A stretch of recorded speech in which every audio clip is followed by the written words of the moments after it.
I swore an oath to uphold the Constitution when I joined ICE on August 1st, 2021, as an assistant chief counsel. I followed that oath for 4.5 years, working side by side with ICE officers.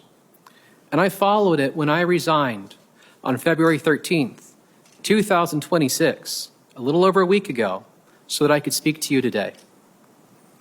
I am here because I am duty-bound to report the legally required training program at the ICE Academy is deficient, defective, and broken. On my first day, I received secretive orders to teach new cadets to violate the Constitution by entering homes without a judicial warrant. For the last 5 months, I watched ICE dismantle the training program, cutting 240 hours of vital classes from a 584-hour program. Classes that teach the Constitution, our legal system, firearms training, the use of force, lawful arrests, proper detention, and the limits of officers' authority. DHS told the public that new cadets receive all the training they need to perform their duties, that no critical material or standards have been cut. This is a lie. ICE made the program shorter, and they removed so many essential parts that what remains is a dangerous husk. No reasonable person would believe a training program suddenly cut nearly in half could meet the minimum legal requirements. DHS assures the public these cadets can get the job training on compensate for anything missing at the academy. This is a lie. Many graduates go to their home office just long enough to get their gun, their badge, and their body armor before deploying to places like Minneapolis and other ICE operations with minimal supervision. It's shocking that anyone would think this is safe or responsible. And this pattern of lies is not isolated. It extends beyond the training program to include deceiving Congress and the public about the rules followed by ICE officers once they graduate. Meet former ICE attorney Ryan Schwank, a lawyer with enough of a spine to stand up against the Trump administration, who is sounding the alarm on how DHS is systematically violating our constitutional rights. What was taken out of the training were classes on use of force, specifically classes taught by the legal department, as well as classes taught by other units. What was taken out was almost 16 hours of firearms training, classes that teach them how to use their weapons correctly and safely. What was taken out were classes on how the Constitution works, what the constitutional requirements are for their job, and the constitutional limits on their authority. In fact, the class where we talk to the officers and teach them about the rights of protesters was cut from a 2-hour program into about 10 minutes. They got shoehorned into a lecture on what the concept of a seizure is. There are others. There are many other classes that were cut. Is it a fact that there was an elimination, not just a reduction in hours of training by almost half, but also on critical substance matters, topics that should have been trained? Thank you, Senator. That is accurate. What you're looking at on those two charts, the shorter one is the amount of testing that's given now in practical exams. The longer one are the practical exams that were given by ICE in its training program before the current surge training course. Those exams that you see there, the longer list, every single one of those was designed to test whether or not cadets could apply in the real world the things they were learning in the academy. Vital lessons on things like how to use their firearms safely, how to encounter an individual they intended to detain, much like Ms. Gibson Brown's husband. Classes that teach them how to do their job safely and lawfully were removed from testing. And what testing was left was reduced or essentially neutered by the way it was given. DHS has come forth with a statement. I'm going to quote it. Under these new improvements, candidates still learn the same elements and meet the same high standards ICE has always required. No subject matter has been cut. Is that statement accurate, Mr. Schwank? Senator, that statement is not accurate. Not in even the slightest sense. It is untrue. Would you agree? Sir, I would call it a lie. What about racial profiling? Can you tell us what guidance was provided to ICE agents regarding racial profiling? Yes, Representative. In the training material that we taught, the material calls for the department to follow the Department of Justice's guidelines on the use of race and other factors in law enforcement operations. But in practice, what the cadets are taught is to follow what's called the Kavanaugh stop. That is that they are allowed to use race as a factor, not the sole factor, but a factor in their operations. Bro, this is crazy. You got cuts where they're taking away training on the use of force, on knowing the Constitution, how to, do your job without violating the Constitution, how to use your firearm responsibly. Those courses are taken away, those trainings taken away, cut. And then on top of that, they have guidelines where they're like, oh yeah, you can use race as a factor, not the sole factor, but you can use race as a factor, as opposed to following the guidelines of the Department of Justice when it comes to race. And again, this does nothing to make the public or the agents any safer, especially when split-second decisions have to be made by these officers. When you think about the context of a power imbalance between them and the public, they've got these weapons. Citizens don't, most of the time. It's mind-boggling that this has gone on. And this is what has been taught. It is a memo written by Acting Director Lyons. We've seen it before at this hearing.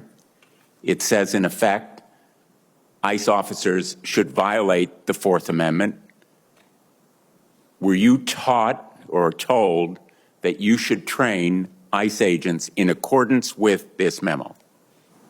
Thank you, Senator.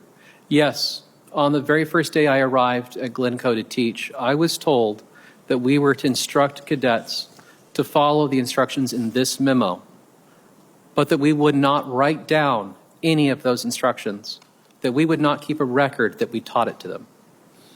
That's a critical point, because I asked Acting Director Lyons whether this memo was distributed, and he said, in fact, that it was with an email that so far they have failed to produce.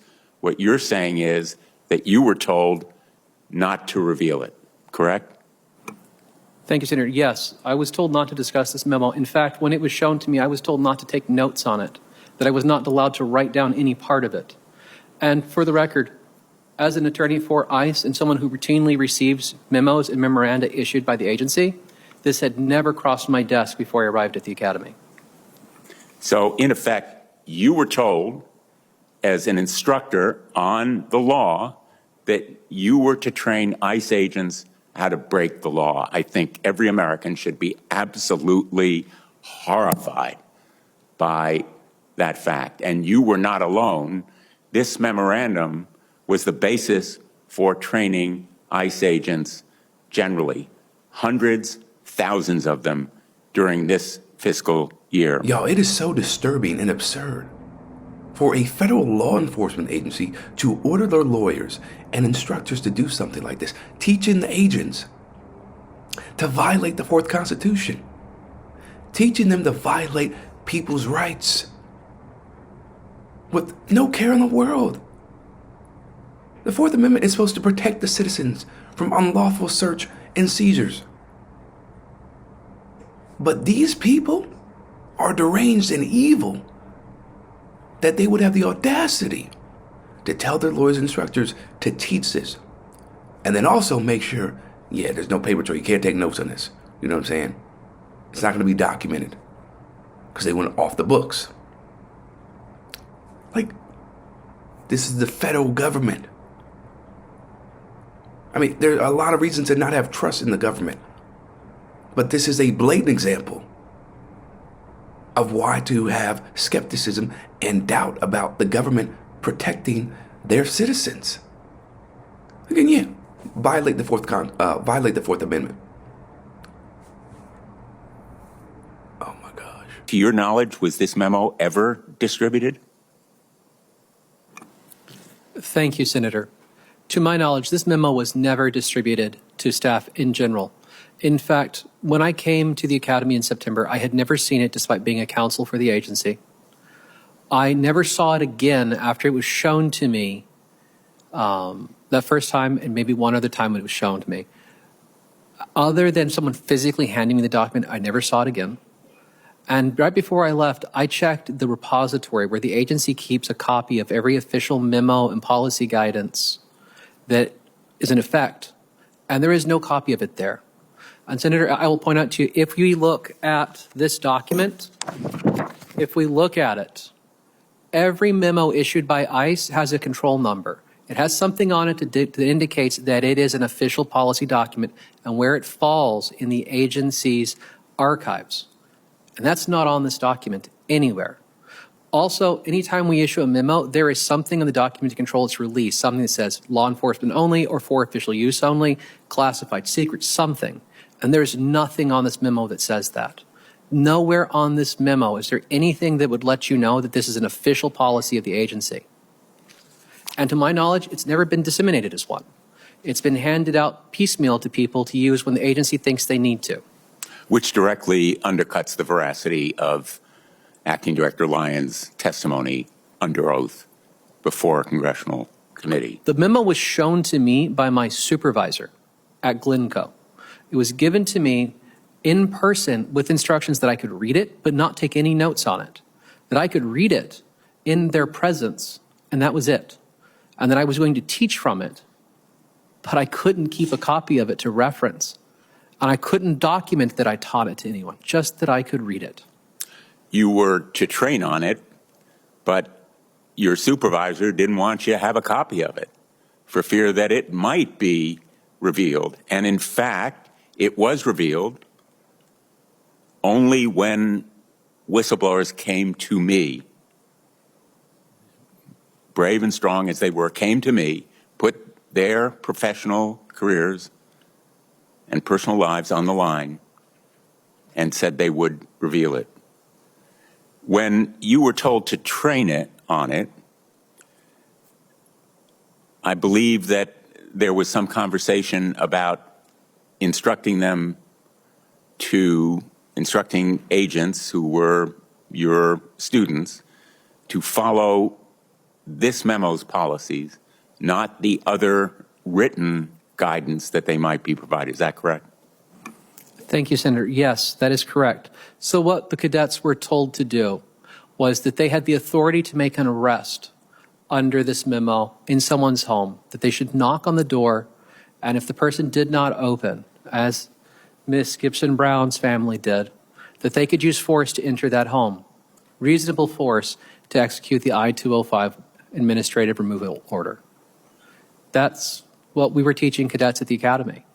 That's what we were told to teach them. And I will tell you, when I taught my classes, I would tell the cadets that this policy existed, and I would tell them that they needed to check with their local office before they did anything, because there was no legal basis for this.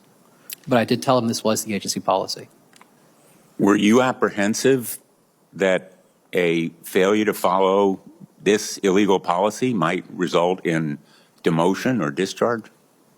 Yes, Senator, I was. In fact, it was made very clear to me when it was shown to me that if I did not follow it, I would probably lose my job. Two other attorneys for the agency had just been removed from teaching positions at the Academy. One forcibly resigned. And the way it was shown to me or told to me was that it was because they disagreed with management over this policy. So this illegal policy was not just a suggestion, it was an order, and people were disciplined as a result of failing to implement this illegal policy. Is that correct? That is my understanding, Senator. As I said, it's my understanding that an attorney before me, in fact, the reason I was at Glencoe is because I was the alternate for the person who was forcibly resigned over their refusal to teach the memo. This is a textbook example of the federal overreach and a violation of the Constitution that so-called conservatives love to whine about. You hear it all the time. Like, oh yeah, the government, it's too much in my business. They need to stand back, right? It's too much government interference or involvement, and that our rights, our constitutional rights have to be protected. Well, here you have federal overreach in plain sight and a violation of the Constitution. And they are reprimanding, they are disciplining people who are not going to follow these orders, even though it's an illegal policy, even though it's violating the Constitution. And the other part about this, these conservatives have stayed silent, or worse, they've advocated for these practices to continue. Because as long as they're not harmed by it, these violations of the Constitution and the government overreaching with their power, oh, they're fine. They don't care. I hope that Schwank's testimony will provide momentum, provide, some sort of urgency for the people in power to abolish ICE and get rid of it entirely. Because there's no reform in that. Where they're being taught to break the law and violate the Constitution. Let me say that again. They are being taught to break the law and violate the Constitution, which ends up terrorizing so many citizens who do not deserve this type of treatment. So I'm thankful, very thankful for the whistleblowers, because that's how things get done. Sometimes you have to have somebody, leak something, who's brave enough to come forward and share what an agency is doing to harm people and violate the Constitution. And there's just so much general lawlessness, right, of DHS and law enforcement as a whole. And what's really disturbing and infuriating is that those in power actively don't want to hold them accountable. Either they're fighting for it, they want to continue this unconstitutional behavior, or they're like, oh, we can make changes, we can make amendments and reform this. There's no reforming this, people. Not at all. This is such an abuse of power. A corrupt agency. Corrupt. Come on, man. What are we doing here? What message are we sending? It's not a good one. Not a good one at all. In fact, it's a terrible one. For Rebel HQ, I'm Chris Williamson. We'll see you next time.